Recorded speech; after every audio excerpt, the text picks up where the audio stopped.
Today's Bible reading is 2 Samuel chapters 1 through 3 and Luke chapter 18 verses 1 through 17. 2 Samuel chapter 1.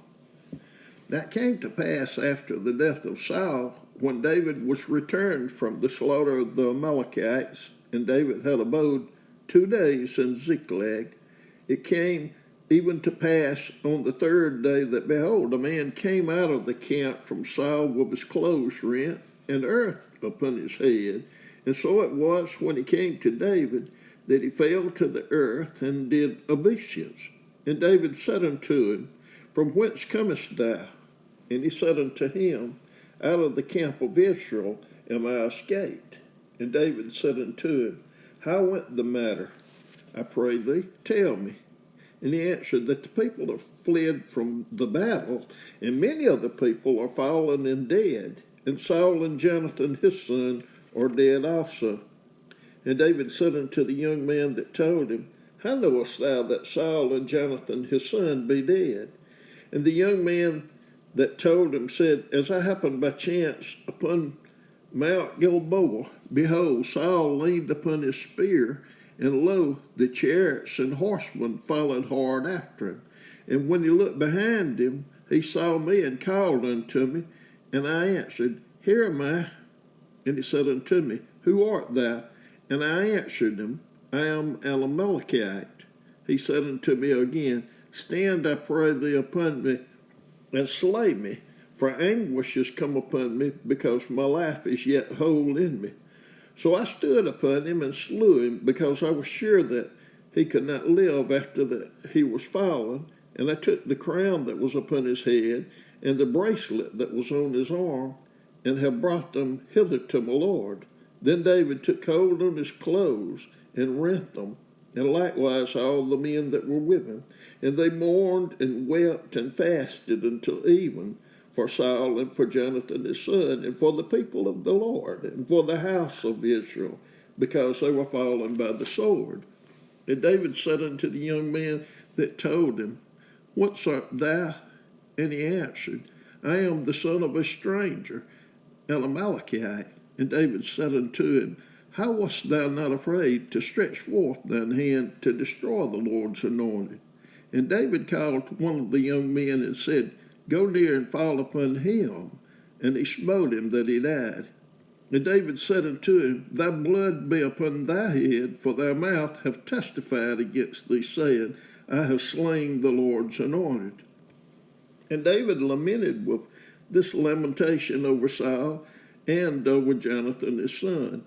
Also he bade them teach the children of Judah the use of the bow. Behold, it is written in the book of Jasher, The beauty of Israel is slain upon thy high places. How are the mighty fallen? Tell it not in Gath, publish it not in the streets of Ashkelon, lest the daughters of the Philistines rejoice, lest the daughters of the uncircumcised triumph.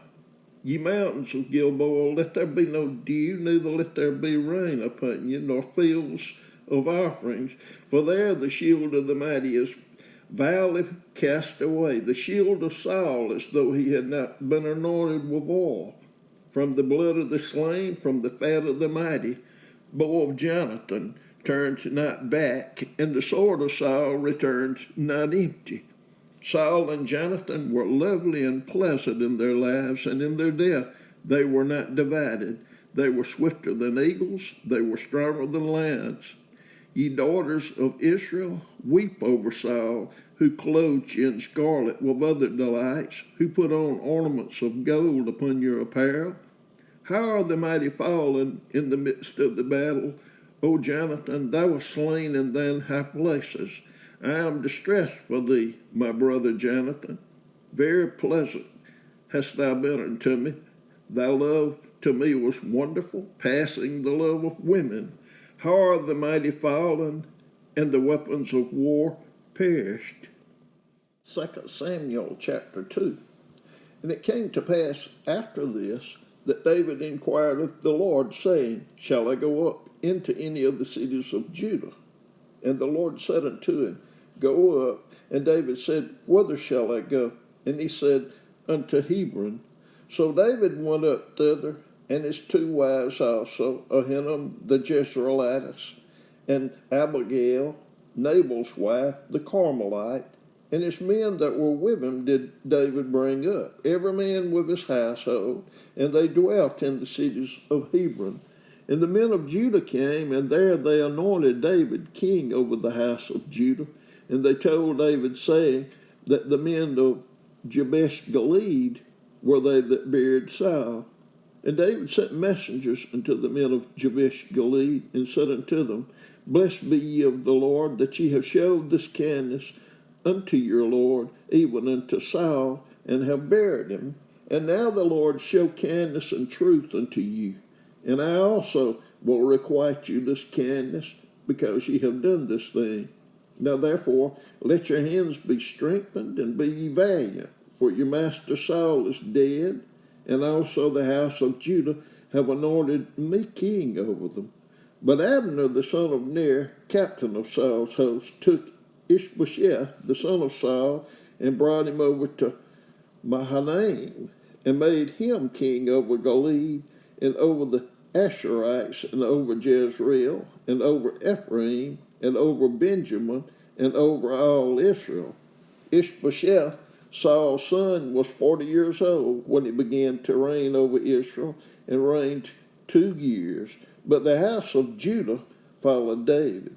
And the time that David was king in Hebron over the house of Judah was 7 years and 6 months. And Abner the son of Ner, and the servants of Ishbosheth the son of Saul, went out from Mahanaim to Gibeon. And Joab the son of Zeruiah and the servants of David went out and met together by the pool of Gibeon, and they sat down, the one on the one side of the pool, and the other on the other side of the pool. And Abner said to Joab, Let the young men now arise and play before us. And Joab said, Let them arise. Then there arose and went over by number 12 of Benjamin, which pertained to Ishbosheth the son of Saul, and 12 of the servants of David. And they caught every one his fellow by the head, and thrust his sword in his fellow's side, so they fell down together. Wherefore that place was called Helkath Hazarim, which is in Gibeon. And there was a very sore battle that day, and Abner was beaten, and the men of Israel before the servants of David. And there were 3 sons of Zeruiah there, Joab, and Abishai, and Asahel. And Asahel was as light of foot as a wild roe. And Asahel pursued after Abner, and in going he turned not to the right hand nor to the left from following Abner. Then Abner looked behind him and said, Art thou Asahel? And he answered, I am. And Abner said to him, Turn thee aside to the right hand or to thy left, and lay thee hold on one of the young men, and take thee his armor. But Asahel would not turn aside from following of him. And Abner said again to Asahel, Turn thee aside from following me. Wherefore should I smite thee to the ground? How then should I hold up my face to Joab thy brother? Howbeit he refused to turn aside. Therefore Abner with the hinder end of the spear smote him under the 5th rib, that the spear came out behind him, and he fell down there and died in the same place. And it came to pass that as many as came to the place where Asahel fell down and died stood still. Joab also and Abishai pursued after Abner, and the sun went down when they were come to the hill of Ammah, that lie before Giah by the way of the wilderness of Gibeon. And the children of Benjamin gathered themselves together after Abner, and became one troop, and stood on the top of an hill. Then Abner called to Joab and said, Shall the sword devour forever? Knowest thou not that it will be bitterness in the latter end? How long shall it be then, ere thou bid the people return from following their brethren? And Joab said, As God liveth, unless thou hadst spoken, surely then in the morning the people had gone up, every one from following his brother. So Joab blew a trumpet, and all the people stood still and pursued after Israel no more, neither fought they any more. And Abner and his men walked all that night through the plain, and passed over Jordan, and went through all Bithron, and they came to Mahanaim. And Joab returned from following Abner, and when he had gathered all the people together, there lacked of David's servants 19 men and Asahel. But the servants of David had smitten of Benjamin of Abner's men, so that 360 men died. And they took up Asahel and buried him in the sepulchre of his father, which was in Bethlehem. And Joab and his men went all night, and they came to Hebron at break of day. 2 Samuel chapter 3. Now there was long war between the house of Saul and the house of David, but David waxed stronger and stronger, and the house of Saul waxed weaker and weaker. And unto David were sons born in Hebron, and his firstborn was Ammon of Ahinoam, the Jezreelitess, and his second Chalib of Abigail, the wife of Nabal the Carmelite, and the third Absalom, the son of Maacah, the daughter of Talmai, king of Geshur, and the fourth Adonijah, the son of Haggith, and the fifth Shephatiah, the son of Abital, and the sixth Ithream by Eglah, David's wife. These were born to David in Hebron. And it came to pass, while there was war between the house of Saul and the house of David, that Abner made himself strong for the house of Saul. And Saul had a concubine whose name was Rizpah, the daughter of Aiah. And Ishbosheth said to Abner, Wherefore hast thou gone in unto my father's concubine? Then was Abner very wroth for the words of Ishbosheth, and said, Am I a dog's head, which against Judah do show kindness this day unto the house of Saul thy father, to his brethren and to his friends, and have not delivered thee into the hand of David, that thou chargest me today with a fault concerning this woman? So did God to Abner, and more also, except as the Lord has sworn to David, even so I do to him, to translate the kingdom from the house of Saul, and to set up the throne of David over Israel and over Judah, from Dan even to Beersheba. And he could not answer Abner a word, because he feared him. And Abner sent messengers to David on his behalf, saying, Whose is the land? Saying also, Make thy league with me, and behold, my hand shall be with thee, to bring about all Israel unto thee. And he said, Well, I will make a league with thee, but one thing I require of thee, that is, thou shalt not see my face, except thou first bring Michal, Saul's daughter, when thou comest to see my face. And David sent the messengers to Ishbosheth, Saul's son, saying, Deliver me my wife Michal, which hast espoused to me, for 100 foreskins of the Philistines. And Ishbosheth sent and took her from her husband, even from Phathiel, the son of Laish. And her husband went with her along, weeping behind her, to Baharim. Then said Abner unto it, Go, return. And he returned. And Abner had communication with the elders of Israel, saying, You sought for David in times past to be king over you. Now then do it, for the Lord has spoken of David, saying, By the hand of my servant David I will save my people Israel out of the hand of the Philistines, and out of the hand of all their enemies. And Abner also spake in the ears of Benjamin, and Abner went also to speak in the ears of David in Hebron all that seemed good to Israel, and that seemed good to the whole house of Benjamin. So Abner came to David to Hebron, and 20 men with him, and David made Abner and the men that were with him a feast.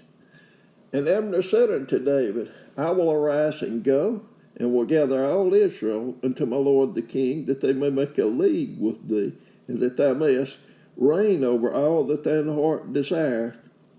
And David sent Abner away, and he went in peace. And behold, the servants of David and Joab came from pursuing a troop, and brought in a great spoil with them. But Abner was not with David in Hebron, for he had sent him away, and he was gone in peace. When Joab and all the host that was with him were come, they told Joab, saying, Abner the son of Ner came to the king, and he hath sent him away, and he is gone in peace. Then Joab came to the king and said, What hast thou done? Behold, Abner came unto thee. Why is it that thou hast sent him away, and he is quite gone? Thou knowest Abner the son of Ner, that he came to deceive thee, and to know thy going out and thy coming in, to know all that thou doest. And when Joab was come out from David, he sent messengers after Abner, which brought him again from the well of Sirah. But David knew it not. And when Abner was returned to Hebron, Joab took him aside in the gate to speak with him quietly, and smote him there under the fifth rib, that he died, for the blood of Asahel his brother. And afterward, when David heard it, he said, I and my kingdom are guiltless before the Lord forever from the blood of Abner the son of Ner. Let it rest on the head of Joab, and on all his father's house, and let there not fail from the house of Joab one that hath an issue, or that is a leper, or that leaneth on a staff, or that falleth on the sword, or that lacketh bread. So Joab and Abishai's brother slew Abner, because he had slain their brother Asahel at Gibeon in the battle.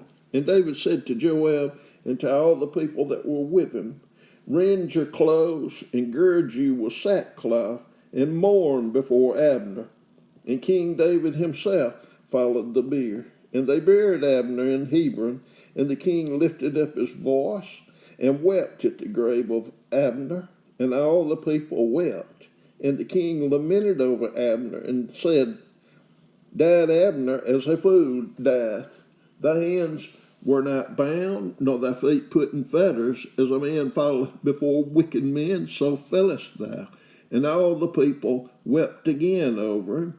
And when all the people came to cause David to eat meat, while it was yet day, David sware, saying, So do God to me, and more also, if I taste bread, or aught else, till the sun be down.